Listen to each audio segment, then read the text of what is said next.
ಯೇಸು ಕ್ರಿಸ್ತನ ಪರಿಶುದ್ಧವಾದ ನಾಮಕ್ಕೆ ಸ್ತೋತ್ರವಾಗಲಿ. ಈ ದಿನ ಆರಿಸಲ್ಪಟ್ಟವರು ಮತ್ತು ಪ್ರತ್ಯೇಕಿಸಲ್ಪಟ್ಟವರು ಎಂಬ ಸಂಗತಿಯನ್ನು ಕುರಿತು ಧ್ಯಾನಿಸೋಣ. ಲೂಕನು ಬರೆದ ಸುವಾರ್ತೆ 2ನೇ ಅಧ್ಯಾಯ 46ರಿಂದ 49ನೇ ವಾಕ್ಯ. 3 ದಿನದ ಮೇಲೆ ಆತನನ್ನು ದೇವಾಲಯದಲ್ಲಿ ಕಂಡರು. ಆತನು ಬೋಧಕರ ನಡುವೆ ಕುಳಿತುಕೊಂಡು ಅವರ ಉಪದೇಶವನ್ನು ಕೇಳುತ್ತಾ ಪ್ರಶ್ನೆ ಮಾಡುತ್ತಾ ಇದ್ದನು. ಆತನು ಆಡಿದ ಮಾತುಗಳನ್ನು ಕೇಳಿದವರೆಲ್ಲರೂ ಆತನ ಬುದ್ಧಿಗೂ ಉತ್ತರಗಳಿಗೂ ಆಶ್ಚರ್ಯಪಟ್ಟರು. ತಂದೆ ತಾಯಿಗಳು ಆತನನ್ನು ಕಂಡು ಬೆರಗಾದರು. ಮತ್ತು ಆತನ ತಾಯಿಯು, ಕಂದ, ನೀನು ನಮಗೆ ಯಾಕೆ ಹೀಗೆ ಮಾಡಿದಿ? ನಿನ್ನ ತಂದೆಯು ನಾನು ಎಷ್ಟು ತಳಮಳಗೊಂಡು ನಿನ್ನನ್ನು ಹುಡುಕಿ ಬಂದೆವಲ್ಲ ಎಂದು ಹೇಳಲು, ಆತನು ಅವರಿಗೆ, ನೀವು ನನ್ನನ್ನು ಹುಡುಕಿದ್ದೇನು? ನಾನು ನನ್ನ ತಂದೆಯ ಮನೆಯಲ್ಲಿ ಇರಬೇಕಾದದ್ದು ನಿಮಗೆ ತಿಳಿಯಲಿಲ್ಲವೋ ಎಂದು ಉತ್ತರ ಕೊಟ್ಟನು. ಆಮೆನ್. ಆರಿಸಲ್ಪಟ್ಟವರು ಮತ್ತು ಪ್ರತ್ಯೇಕಿಸಲ್ಪಟ್ಟವರು ಎನ್ನುವುದು ವಿಶೇಷ ಉದ್ದೇಶಕ್ಕಾಗಿ ದೇವರಿಂದ ನಿರ್ದಿಷ್ಟವಾಗಿ ಆಯ್ಕೆ ಮಾಡಿದ ಪ್ರಕ್ರಿಯೆಯನ್ನು ವಿವರಿಸುವುದು. ಅಂದರೆ ಅವರನ್ನು ವಿಭಿನ್ನ ಅಥವಾ ಪರಿಶುದ್ಧ ಎಂದು ಪರಿಗಣಿಸಲಾಗುತ್ತದೆ ಮತ್ತು ದೇವರ ಕೆಲಸಕ್ಕೆ ಸಮರ್ಪಿಸಲಾಗಿದೆ. ಕೇವಲ ಸಾಮಾನ್ಯ ಪ್ರಪಂಚದ ಭಾಗವಲ್ಲ, ಮೂಲಭೂತವಾಗಿ ದೇವರ ಯೋಜನೆಯಲ್ಲಿ ಒಂದು ಅನನ್ಯ ಪಾತ್ರವನ್ನು ಪೂರೈಸಲು ಅವರನ್ನು ಆಯ್ಕೆ ಮಾಡಲಾಗುತ್ತದೆ. ಆಯ್ಕೆ ಮತ್ತು ಪ್ರತ್ಯೇಕಿಸಲ್ಪಡುವುದರ ಕುರಿತು ಪ್ರಮುಖ ಹಂತಗಳು. ಸತ್ಯವೇದದ ನಿಯಮಗಳು. ಈ ಪರಿಕಲ್ಪನೆಯು ಸತ್ಯವೇದದಲ್ಲಿ ಆಳವಾಗಿ ಬೇರೂರಿದೆ. ಅಲ್ಲಿ ದೇವರನ್ನು ಪ್ರತಿನಿಧಿಸಲು ಮತ್ತು ಆತನ ಆಜ್ಞೆಗಳ ಪ್ರಕಾರ ಬದುಕಲು ನಿರ್ದಿಷ್ಟ ಜನರು ಮತ್ತು ಗುಂಪುಗಳನ್ನು ಆರಿಸಿಕೊಳ್ಳುವುದನ್ನು ವಿವರಿಸಲಾಗುತ್ತದೆ. ಪ್ರತ್ಯೇಕಿಸಲಾಗಿದೆ ಅರ್ಥ. ಇದು ಸಾಮಾನ್ಯರಿಂದ ಪ್ರತ್ಯೇಕಿಸಲ್ಪಟ್ಟಿದೆ, ಉನ್ನತ ಉದ್ದೇಶಕ್ಕಾಗಿ ಸಮರ್ಪಿತವಾಗಿದೆ ಮತ್ತು ದೇವರ ಪರಿಶುದ್ಧತೆಯನ್ನು ಪ್ರತಿಬಿಂಬಿಸುವ ಜೀವನವನ್ನು ಸೂಚಿಸುತ್ತದೆ. ಶ್ರೇಷ್ಠತೆ ಬಗ್ಗೆ ಅಲ್ಲ.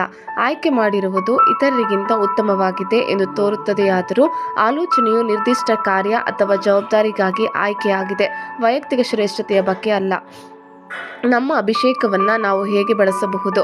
ನಂಬಿಗಸ್ತರಾಗಿ ಆತನ ಪ್ರೀತಿ ಮತ್ತು ಸಂದೇಶವನ್ನು ಜಗತ್ತಿಗೆ ಹರಡಲು ನಾವು ದೇವರಿಂದ ಆರಿಸಲ್ಪಟ್ಟು ಪ್ರತ್ಯೇಕಿಸಲಾಗಿದೆ ಎಂದು ಪರಿಗಣಿಸಲಾಗಿದೆ. ದೇವರು ನಮ್ಮನ್ನು ತನ್ನ ಜನರಾಗಲು ಆರಿಸಿಕೊಂಡಿದ್ದಾನೆ ಮತ್ತು ಆತನ ಚಿತ್ತಕ್ಕೆ ಸಮರ್ಪಿತವಾದ ಜೀವನವನ್ನು ನಡೆಸಲು ನಮ್ಮನ್ನು ಪ್ರತ್ಯೇಕಿಸಿದ್ದಾನೆಂದು ಸತ್ಯವೇದ ಕಲಿಸುತ್ತದೆ.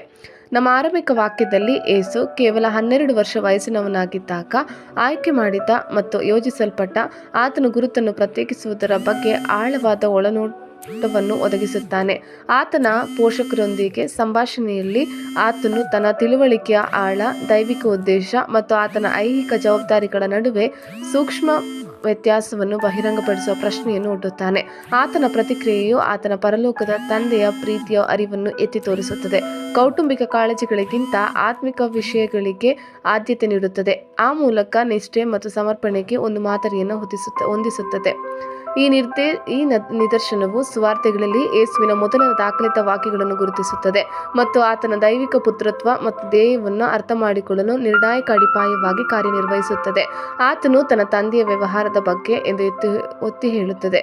ಇದು ಗುರುತಿನ ಆತನ ಆರಂಭಿಕ ಅರಿವಿಗೆ ಗಮನಾರ್ಹ ಸಾಕ್ಷಿಯಾಗಿದೆ ಮತ್ತು ದೇವರ ಯೋಜನೆಯಲ್ಲಿ ಆತನ ಸರಿಯಾದ ಸ್ಥಾನ ಸತ್ಯವೇದಾದ್ಯಂತ ಕಂಡುಬರುವ ವಿಧೇಯತೆ ಮತ್ತು ತಿಳುವಳಿಕೆಯ ವಿಷಯಗಳನ್ನು ಪ್ರತಿಧ್ವನಿಸುತ್ತದೆ. ಸತ್ಯವೇದದ ಉಲ್ಲೇಖವು ಲೂಕ 2:49 ಕಂಡುಬರುತ್ತದೆ. ಅಲ್ಲಿ ಅವನು ಆ ಆದ್ಯತೆಯನ್ನು ಸ್ಪಷ್ಟತೆ ಮತ್ತು ತುರ್ತು ಸ್ಥಿತಿಯೊಂದಿಗೆ ವ್ಯಕ್ತಪಡಿಸುತ್ತಾನೆ. ಮುಂಬರುವ ತನ್ನ ಜೀವನದ ಕೆಲಸದ ಸಾರವನ್ನು ಒಳಗೊಂಡಿದೆ. ಆತನ ತಾಯಿ ತನ್ನ ಆರಂಭಿಕ ತಪ್ಪು ಗ್ರಹಿಕೆಯ ಹೊರತಾಗಿಯೂ ಈ ಆಳವಾದ ವಾಕ್ಯಗಳನ್ನು ಅಮೂಲ್ಯವಾಗಿ ಪರಿಗಣಿಸಿದರು. ಭವಿಷ್ಯದಲ್ಲಿ ಆಳವಾದ ತಿಳುವಳಿಕೆಯನ್ನು ನಿರೀಕ್ಷಿಸುತ್ತಾರೆ. ಅಂತಹ ಕ್ಷಣಗಳು ತಮ್ಮ ಸ್ವಂತ ಆದ್ಯತೆಗಳು ಮತ್ತು ದೇವರ ಕೆಲಸಕ್ಕೆ ಬದ್ಧತೆಯನ್ನು ಪ್ರತಿಬಿಂಬಿಸಲು ವಿಶ್ವಾಸಿಗಳಿಗೆ ಸವಾಲು ಹಾಕುತ್ತವೆ. ಆಯ್ಕೆಯಾದವರ ಧ್ಯೇಯ. ಗಲಿಲಾಯದಲ್ಲಿ ಉಪದೇಶ. ಮುಂಜಾನೆ ಇನ್ನೂ ಮೊಬ್ಬಿರುವಾಗ ಆತನು ಎದ್ದು ಹೊರಟು ಅಡವಿಯ ಸ್ಥಳಕ್ಕೆ ಹೋಗಿ ದೇವರನ್ನು ಪ್ರಾರ್ಥಿಸುತ್ತಿದ್ದನು. ಸೀಮೋನನು ಅವನ ಸಂಗಡ ಇದ್ದವರು ಆತನನ್ನು ಹಿಂದಟ್ಟಿ ಕಂಡು, ಎಲ್ಲರೂ ನಿನ್ನನ್ನು ಹುಡುಕುತ್ತಾರೆ ಅನ್ನಲಾಗಿ, ಆತನು ಅವರಿಗೆ, ನಾವು ಸಮೀಪದಲ್ಲಿರುವ ಬೇರೆ ಊರುಗಳಿಗೆ ಹೋಗೋಣ, ಅಲ್ಲಿಯೂ ನಾನು ಸುವಾರ್ತೆಯನ್ನು ಸಾರಬೇಕು, ಇದಕ್ಕಾಗಿ ನಾನು ಹೊರಟು ಬಂದಿದ್ದೇನೆ ಎಂದು ಹೇಳಿದನು. ಬಳಿಕ ಆತನು ಗಲಿಲಾಯದಲ್ಲೆಲ್ಲ ಹೋಗಿ ಅವರ ಸಭಾಮಂದಿರಗಳಲ್ಲಿ ಸುವಾರ್ತೆಯನ್ನು ಸಾರುತ್ತಾ ದೆವ್ವಗಳನ್ನು ಬಿಡಿಸುತ್ತಾ ಇದ್ದನು. ಸಭಾಮಂದಿರದಲ್ಲಿ ಬೋಧನೆ. ಬಳಿಕ ಅವರು ಕಪೆರ್ನೌಮ್ ಎಂಬ ಊರಿಗೆ ಸೇರಿದರು. ಕೂಡಲೇ ಸಬ್ಬತ್ತಿನದಲ್ಲಿ ಯೇಸು ಸಭಾಮಂದಿರಕ್ಕೆ ಹೋಗಿ ಉಪದೇಶ ಮಾಡಿದನು. ಜನರು ಆತನ ಉಪದೇಶಕ್ಕೆ ಅತ್ಯಾಶ್ಚರ್ಯಪಟ್ಟರು, ಯಾಕಂದರೆ ಆತನು ಶಾಸ್ತ್ರಿಗಳಂತೆ ಉಪದೇಶ ಮಾಡದೆ ಅಧಿಕಾರವಿದ್ದವನಂತೆ ಅವರಿಗೆ ಉಪದೇಶ ಮಾಡುತ್ತಿದ್ದನು.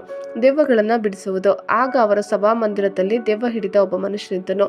ಆ ದೆವ್ವವು, ನಜರೇತಿನ ಯೇಸುವೇ, ನಮ್ಮ ಗೊಡವೆ ನಿನಗೇಕೆ? ನಮ್ಮನ್ನು ನಾಶ ಮಾಡುವುದಕ್ಕೆ ಬಂದೆಯಾ? ನಿನ್ನನ್ನು ಬಲ್ಲೆನು, ನೀನು ದೇವರು ಪ್ರತಿಷ್ಠಿಸಿದವನೇ ಎಂದು ಕೂಗಿ ಹೇಳಿತು. ಯೇಸು ಅದನ್ನು ಗದರಿಸಿ, ಸುಮ್ಮನಿರು, ಇವನನ್ನು ಬಿಟ್ಟು ಹೋಗು ಎನ್ನಲಾಗಿ ಆ ದೆವ್ವವು ಅವನನ್ನು ಒತ್ತಾಡಿಸಿ ಅಬ್ಬರಿಸಿ ಕೂಗಿ ಬಿಟ್ಟು ಹೋಯಿತು. ಜನರು ಯೇಸುವಿನ ಅಧಿಕಾರವನ್ನು ಗುರುತಿಸುತ್ತಾರೆ. ಅದಕ್ಕೆ ಎಲ್ಲರೂ ಬೆರಗಾಗಿ, ಇದೇನಿರಬಹುದು? ಇದು ಹೊಸ ಉಪದೇಶ. ಈತನ ಅಧಿಕಾರದಿಂದ ದೆವ್ವಗಳಿಗೂ ಅಪ್ಪಣೆ ಕೊಡುತ್ತಾನೆ, ಅವು ಆತನ ಮಾತನ್ನು ಕೇಳುತ್ತವೆ ಎಂದು ತಮ್ಮೊಳಗೆ ವಿಚಾರ ಮಾಡಿಕೊಂಡರು. ಕೂಡಲೇ ಆತನ ಸುದ್ದಿಯು ಗಲಿಲಾಯ ಸೀಮೆಯಲ್ಲಿ ಎಲ್ಲೆಲ್ಲಿಯೋ ಹಬ್ಬಿತು. ಗುಣಪಡಿಸುವ ಸ್ಪರ್ಶ. ಆಮೇಲೆ ಅವರು ಸಭಾಮಂದಿರದಿಂದ ಹೊರಟು ಯಾಕೋಬ, ಯೋಹಾನರ ಸಂಗಡ ಸೀಮೋನ ಆಂದ್ರೆಯರ ಮನೆಗೆ ಬಂದರು. ಅಲ್ಲಿ ಸೀಮೋನನ ಅತ್ತೆ ಜ್ವರ ಬಂದು ಮಲಗಿರಲಾಗಿ ಅವರು ಆಕೆಯ ಸಂಗತಿಯನ್ನು ಆತನಿಗೆ ತಿಳಿಸಿದರು. ಆತನು ಹತ್ತಿರಕ್ಕೆ ಬಂದು ಆಕೆಯ ಕೈಯನ್ನು ಹಿಡಿದು ಎಬ್ಬಿಸಲು ಜ್ವರವು ಆಕೆಯನ್ನು ಬಿಟ್ಟು ಹೋಯಿತು. ಆಕೆ ಅವರಿಗೆ ಉಪಚಾರ ಮಾಡಿದಳು. ಬಹುಸಂಖ್ಯಾತ ಗುಣಮುಖ. ಸಂಜೆಯಾಗಿ ಹೊತ್ತು ಮುಳುಗಿದ ಮೇಲೆ ಜನರು ಮೈಯಲ್ಲಿ ನೆಟ್ಟಗಿಲ್ಲದವರೆಲ್ಲರನ್ನೂ ದೆವ್ವ ಹಿಡಿದವರನ್ನು ಆತನ ಬಳಿಗೆ ಕರೆತಂದರು.